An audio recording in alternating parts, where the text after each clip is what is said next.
Wow, beautiful. And look at this tree. Oh my gosh. I think this is the most beautiful Christmas tree I've seen. Hello, everybody. I'm so happy to be back. It's great to see you. As I was thinking about preparing for this talk, I got very reflective. And some questions started showing up, like, what makes life meaningful? What's the meaning of life? And what makes life fun and exciting? And as I started going through that, I started to think about a few areas that I thought were important to share with you. One that showed up was this idea of passion, being excited about the way that you're using your time and your skills and your talents and your resources. I mean, doesn't that make life fun when you're excited and feel like meaning is there? And perseverance, when you have stuff come at you and you persevere through it, and you've got God there with you, helping you each and every step of the way, doesn't that make life more meaningful? And living life on purpose, knowing why, without a shadow of a doubt, why you're here to do what you're to do. That gives life meaning, doesn't it? So I came up with a talk title called Purpose to Prosperity as I was moving through those three areas. And what I'd like to do today is to share just a few stories with you. And perhaps you might get some value out of those stories. And maybe it could help you to live a more fulfilling life. Or if you're in business or work for a company, maybe it could even help you to grow to that next level of success in business. Fair enough? Yes. All right. So, being the self-proclaimed efficiency expert that I am, which just means that I hate to waste time, I've even given you some notes, and they're in your bulletin. So if you don't have one, raise your hand, and one will be brought to you.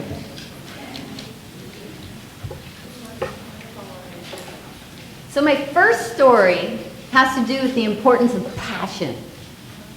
Passion. Many years ago, my mother, tiny little thing, 5 feet tall, just a little bitty thing who had 10 kids. I think we took much of her girth with us.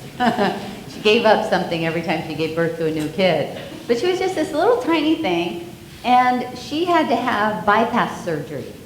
She had some clogged arteries. And back then what they did is they opened you up, do the surgery, which thank God was successful, and then they stapled her back together for healing. And many of you might be familiar with that kind of surgery. Now, my mother had a terrible, terrible allergic reaction to many of the popular narcotics that are available. She can't take them. She gets really sick. So my sister and I, and whatever brothers and sisters happen to be around while my mom's in the hospital, we tape up with colored pieces of paper all over her hospital room. Do not give her this drug. Do not give her this drug. Do not give her this drug. We talk to the nurses and say, please don't give her these drugs. I even cut out little wristbands and staple them to her wrist, saying don't give her these drugs. Everybody's in agreement, don't give her these drugs. And somehow, one of us didn't happen to be in the room. She was alone in her room, and normally we try and have somebody with her at all times, but I don't know if we were getting a cup of coffee or something, but we were gone. And she became very, very, she afflicted with a tremendous amount of pain. And the nurse did her job. She noticed that my mom was in pain. And she contacted the on-call doctor, who did his job. He prescribed a very popular narcotic that most of us can probably take. And they gave it to my mother. And she got sick. So sick that she ripped out some of those staples. To say I was a little miffed is an understatement. I was pissed. I thought, how in the world, you're supposed to go to hospitals to be safe, right? You're supposed to go to hospitals to get better. How in the world could this not be noticed? How could this problem exist in today's world? So I decided to do a little bit of investigation. I knew this was a problem and I was emotional about it. And what I discovered is back then, over 100,000 people were dying every year in hospitals because they were given the wrong medications. 100,000 people.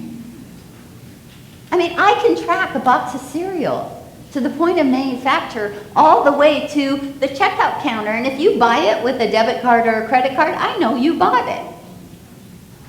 I can track when you rent a car anywhere and know where you are. But you can't track that the right medication gets to the right patient at the right time in the right form. Something had to be done. So I spoke to my business partner about that, and we came up with a solution. And we wrote some software, and we teamed it up with some system interfaces to talk to hospital systems. And we got some giant revolving shelving units that were automated so that we could store and retrieve medications in hospitals. And we even had packaging equipment that would package little cellophane packets of drugs, 1 dose per packet with a barcode on it. Our entire system helped the hospital to save a lot of time, a lot of money, but we applied barcodes to every single dose of medication. Why? Because we wanted to save lives.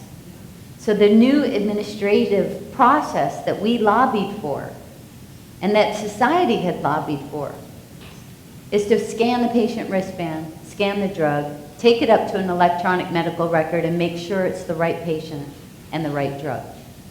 Seems simple, right?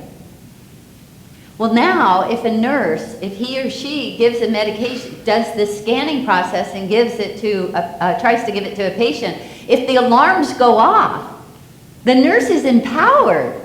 She's got power, he's got power to say, no, doctor, we can't give that medication to this patient. And they can do their jobs more effectively, and the patient's lives can be saved. We were passionate about that. We were very, very, very passionate about saving lives. How many of you are passionate about what you're doing with your skills, your talents? Wow. Have you ever noticed a problem, or can you see a problem that keeps showing up in your life? Every time that problem or that situation shows up, you get a little emotional about it, maybe even a lot emotional about it. How many of you had that happening? Well, a very, very dear minister friend of mine said that if something keeps recurring and showing up that's making you emotional, that's making you passionate, there may be a solution that needs to give birth as God births that solution through you. There may be something for you to do in that solution that can help.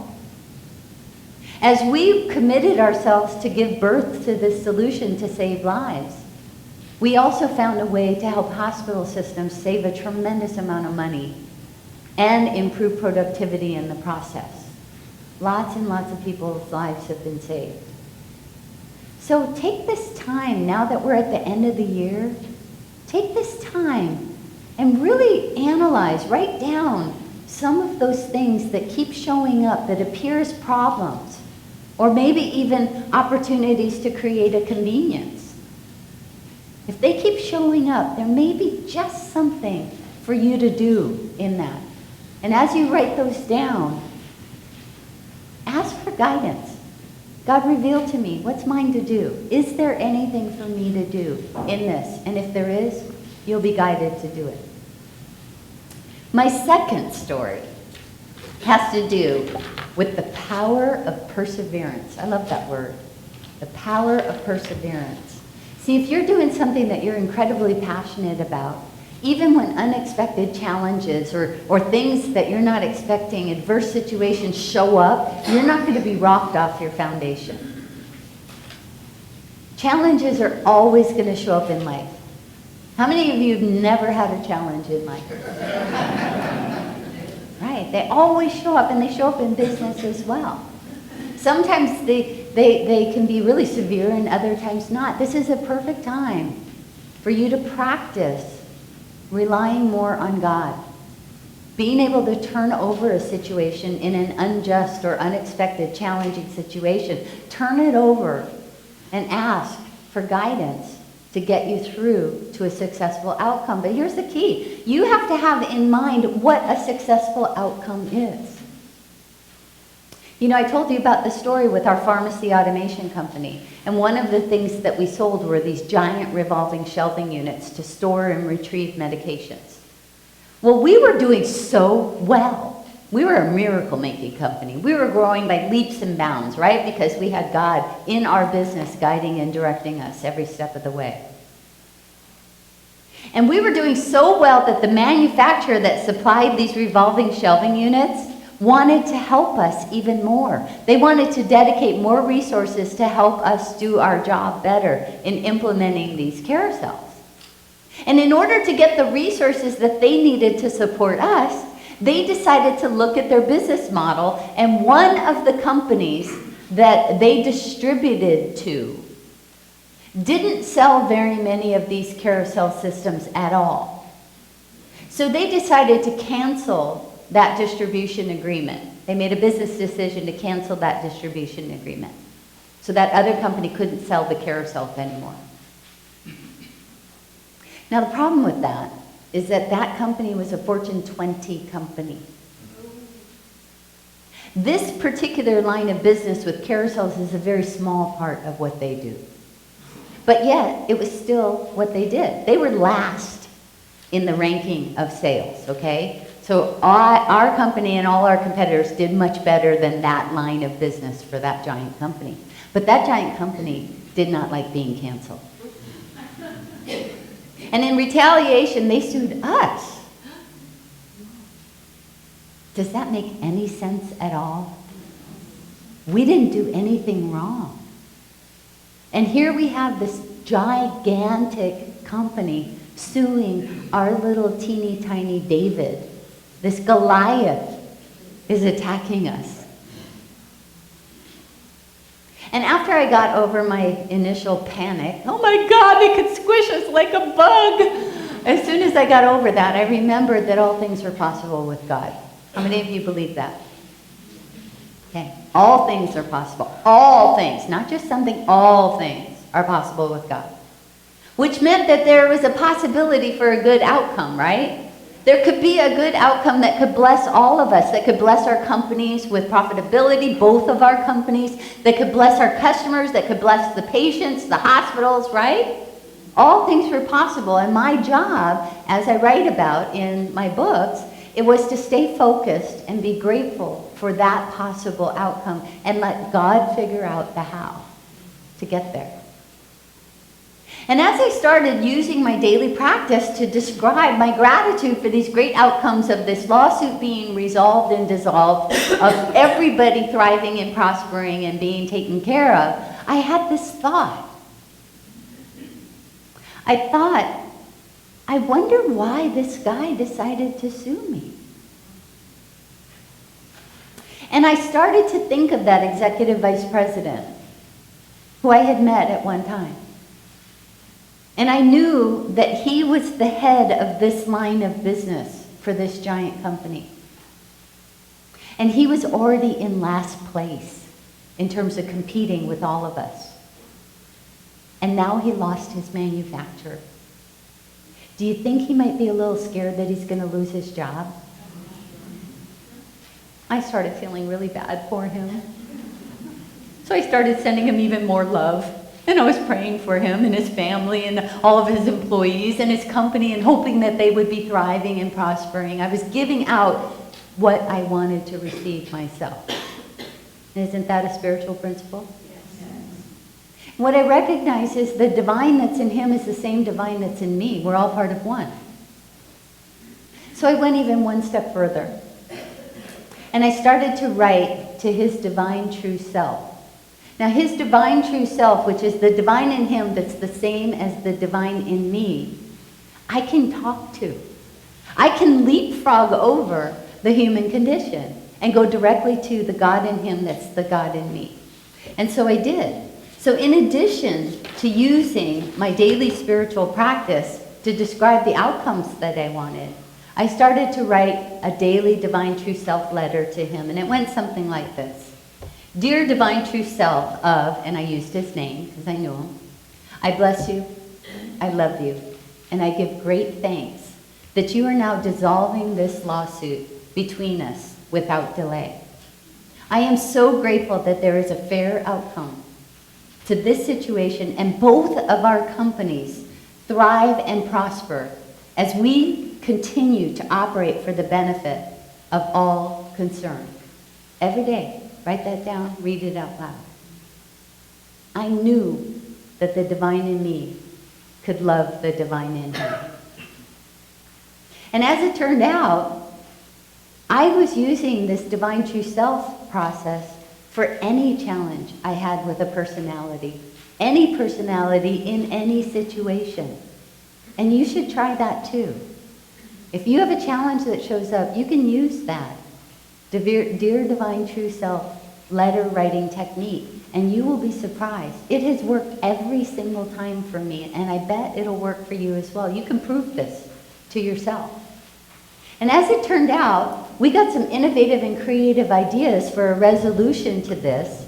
The manufacturer agreed, the giant Fortune 20 company agreed, and all of us were blessed by it. All things are possible with God.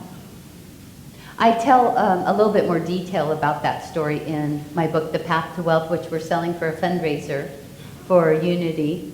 And I also include a whole bunch of other stories about challenges that show up and how, with the power of God's infinite possibility, we can move through those in any area of our lives.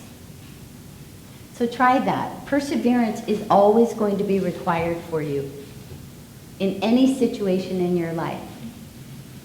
And if you partner with Spirit, you'll have a much easier time in getting to the successful outcome that you desire. And my final story is about the value of purpose. How many of you know your purpose? Okay, that's good. That's good. Purpose is commonly defined as the reason why something is done or used. My definition for purpose is the why that you exist. It's very simple. Why do you exist? Why are you here to do what you do? That's purpose. And looking at this beautiful piece of art here, we see a gorgeous picture of Jesus. And Jesus knew his purpose. He said, I have come that they may have life and that they may have it more abundantly. If you live from a place of purpose, you will live a happier, healthier, stronger, more peaceful, and more prosperous life. Lots of studies have been done about this. In 2014, there was a study published in Psychological Science, and it showed, the results showed, that people that live from a place of purpose end up living a longer, happier, more healthier life, no matter when they discover their purpose. They could discover it at any time, and it shifts their life. And lots of famous people live from a place of purpose. Bill Gates, Steve Jobs, Oprah Winfrey, Mark Zuckerberg. I mean, they all live from a place of purpose, and they bring purpose into their businesses as well. In fact, Wayne Dyer even said that when he chased after money, when his goal was to chase after money, never had enough. But when he got his life on purpose, when he started to live from a place of purpose, which was to give of himself and everything that came into his life, he actually became hugely more prosperous. And that's been my experience as well. I found out what my purpose was when I was about 12. I bless others, and I am blessed. And all that I do in all my businesses have a similar purpose. Like in my company, our purpose was to save lives. That's what we did. Why are you here? Why does your company exist? To save lives. Now that's very different than what we did, which is to manufacture and distribute pharmacy automation equipment, right? How many of you know the Kellogg's Company? What do? They manufacture and distribute food products, right? Right. But do you know that their purpose, the why that they exist, is to nourish families so they can flourish and thrive? To nourish families so they can flourish and thrive. Now I want you to imagine for just a moment, you're the manager of a group of people who work on the manufacturing line at Kellogg. Do you think that those people who work for you are going to be more motivated to manufacture and distribute food products or to help nourish families so they can flourish and thrive? The latter, right? Millions of dollars are spent every single year helping companies to get more employee engagement. Honestly, apparently employees don't work a full 8-hour day when they go to work. And companies come in and try and help them, motivate them to engage them. Well, purpose is one of those things that we can do to help engage stakeholders. And stakeholders are employees, customers, suppliers and vendors, community, and our world. If you can engage people and if you can help with creativity and innovation because they're excited about a purpose, you tend to be more profitable. And lest you think I'm just saying that, there was actually a study done about that as well. In 2015, Ernst & Young funded a study, and it was published in the Harvard Business Review. They surveyed almost 500 major corporate CEOs, and they found that those corporations who had clearly defined purpose statements, the why that their companies exist,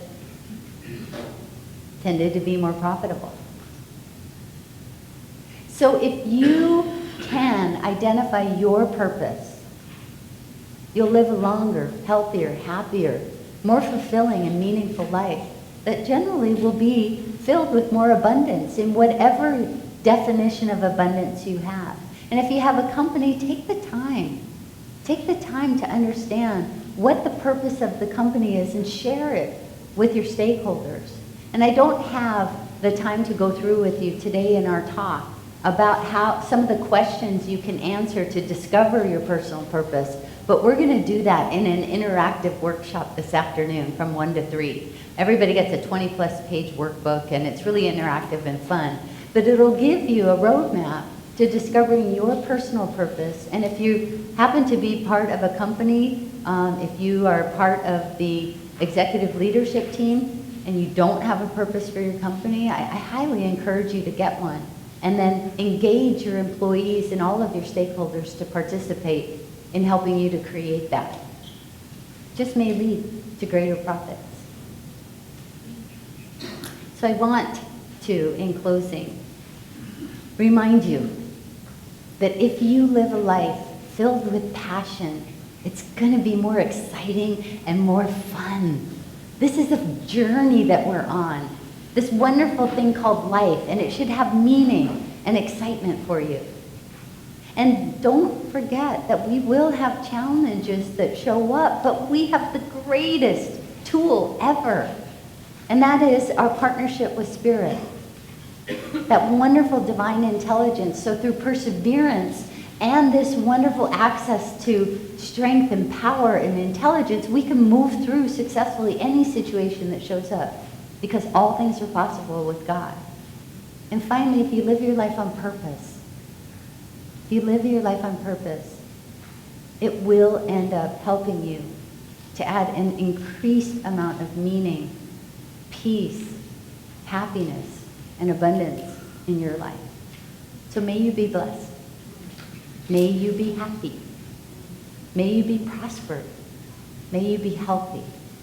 And as Emma Curtis Hopkins, the teacher of teachers, who taught Ernest Holmes and the Fillmores, once said, there's a good for you, and you ought to have it. And I would add that you should have it now. Thank you so very much.